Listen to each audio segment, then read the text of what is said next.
जगन्नाथ चलतु आज आम जाना आम जगतरनाथ जगन्नाथ श्री कालिया ठाकुर श्रीमंदिर में पालित होता दैनिक नीतिकांति संबंध में किसी कथा। प्रतिदिन श्रीमंदिर में 22टी नीति पालित होता है। तन्मध्यरु प्रथमटी है द्वारफिटा। श्रीमंदिर में यह हूँ प्रथम नीति। पूर्वरात्र पौड़ बेले तलिच महापात्र मंदिर द्वार जो मुद दे था परदिन सकाळे उक्त मुद ठीक अच्छी कि ना ता भीतर महापात्र तदारख कर देखती। द्वितीयटी है भितर शोध। द्वारफिटा पर मंत्रपूत जल सिंचन पूर्वक मंदिर भितर शोधन कराए। तृतीयटी है मंगल आलती। प्रतिदिन सकाळे देव विग्रह मानकर निद्रा त्याग पूर्वक प्रथमे करा आरती बा दीपादि प्रदर्शन द्वारा पूजा कराए। प्रत्येक दिन मोट 7 थर आलती कराए, यथा मंगल आलती, सकाळ धूप आलती, मध्याह्न धूप आलती, संध्या आलती, संध्या धूप आलती बा जयमंगल आलती, बड़सिंहार आलती और पहुड़ आलती।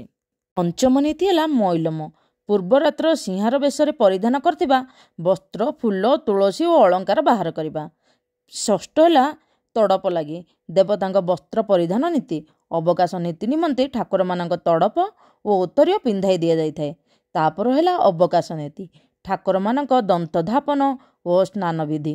प्रत्येक विग्रह सामने पितल दर्पण रखी कर्पूर, चंदन, दही और अँला मिश्रित सुबासल जल स्नान एवं मूर्तुली दंतकाठी दंत धापन नीति पालन कराए। तापर ठाकुर मानक सुखिला लुगा पिंधाई दि जाए। तापर नीति है साहण मेला। प्रथम साहण मेला बिना मूल्य साहण मेल सर्वसाधारण मान दर्शन होता है। साहण मेला माने दर्शन को आम साहण मेला बेल कहुए। साहण मेला समय साधारण यात्री माने गर्भगृह को प्रवेश करी रत्नवेदी निकट जगन्नाथ को अबाधरे दर्शन करती। तापर है मैलम और बेश। साहण मेला पर बेश लगी हुए व स्वतलिपि वर्णित मते भिन्न भिन्न ऋतु रे ठाकुर माने विभिन्न पोशाक पिंधि। तापर हूँ रसहोम। रस मध्य अमृत मणहि रंधन निमंते अग्नि स्थापन कराए। रसहोम पर विभिन्न चुली को अग्नि नि जाए नैवेद्य प्रस्तुत कराए। तापर नीति हूँ सूर्य पूजा। मुक्ति मंडप निकट में सूर्यमूर्ति को सम्मुखें अनुष्ठित होता है। तापर है द्वारपाल पूजा। जय विजय द्वार यह होता है। तापर हूँ गोपाल वल्लभ। गोपाल वल्लभ हूँ प्रथम शुखिला भोग नीति। तापर है सकाळ धूप। यह दिनर प्रथम शंखुटी नैवेद्य। षोडशोपचार विधि रे रत्नवेदी अर्पण कराए। यह कठभोग बा राजभोग भाव विवेचित परिचित। तापर है मैलम और बेश।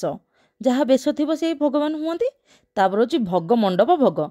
बड़ शंखुटी भोग बा छत्र भोग भाव परिचित। यही भोगर कौन खर्चबार श्रीमंदिर प्रशासन बहन करती ना। विभिन्न मठ तथा तीर्थयात्री मानक यथेष्ट परिमाण में भोग जगाइबा उद्देश्य यह स्वार मान द्वारा मंदिर रसशाल व्यावसायिक उद्देश्य प्रस्तुत कर साधारणतः प्रतिदिन थरे होता है, किंतु विशेष दिन मानक भोगर चाहिदा मुताबक एकाधिक थर होता है। तापर मध्याह्न धूप।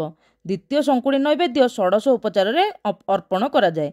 मध्याह्न पौड़। ठाकुर मानक विश्राम को मध्याह्न पौड़ बोली कहुए। पौड़ फिटा और संध्या आरती। संध्या धूप। संध्या आरती पर षोडश उपचार अर्पण कराए। जय मंगल आलती। संध्या धूप परवर्ती आलती को जय मंगल आलती कहुए। आ परवर्त नीति है साहण मेला। यहाँ द्वितीय थर साहण मेला हुए। संध्या साहण मेला बिना मूल्य सर्वसाधारण यात्री माने गर्भगृह को प्रवेश करी रत्नवेदी निकट जगन्नाथ को अबाधरे दर्शन करती। तापर हूँ मैलम और बेश। यहाँ हूँ बड़ सिंहार बेश। यह दिनर शेष बेश और प्रत्येक रात्रि श्रीजीव मानक चंदन लगी नीति पर यह अनुष्ठित होता है। गीत गोविंद खंटुआ बड़ सिंहार बेश ठाकुर मानक लगी है। तापर नीति है बड़ सिंहार भोग। यह हूँ दिनर सर्वशेष भोग और एथिरे भगवान आमर पखाल ग्रहण करती बोली कहुए। तापर नीति है खट सेज लगी और रात्र पहड़। ठाकुरंकर खट सेज प्रस्तुति शयन नीति यह कहुए। संगीत गान गीत गोविंद पाठ सह पुष्पार्पण और पइड पानी अर्पण कराए। लक्ष्मी नारायण जुग्ममूर्ति शयन ठाकुर नाम परिचित और पूजा आलती भोग कराए। मंदिर द्वारा जयमुद हुए। ए तो रहा आम श्रीमंदिर दैनंदिन नीतिकांति विषय किसी कथा। एतद्व्यतीत विभिन्न पर्वपर्वाणी अलग अलग नीति होता है। आपको जदि मो वीडियो भल लगे लाइक कमेंट एंड सब्सक्राइब करदे। जय जगन्नाथ। हर हर शंभु।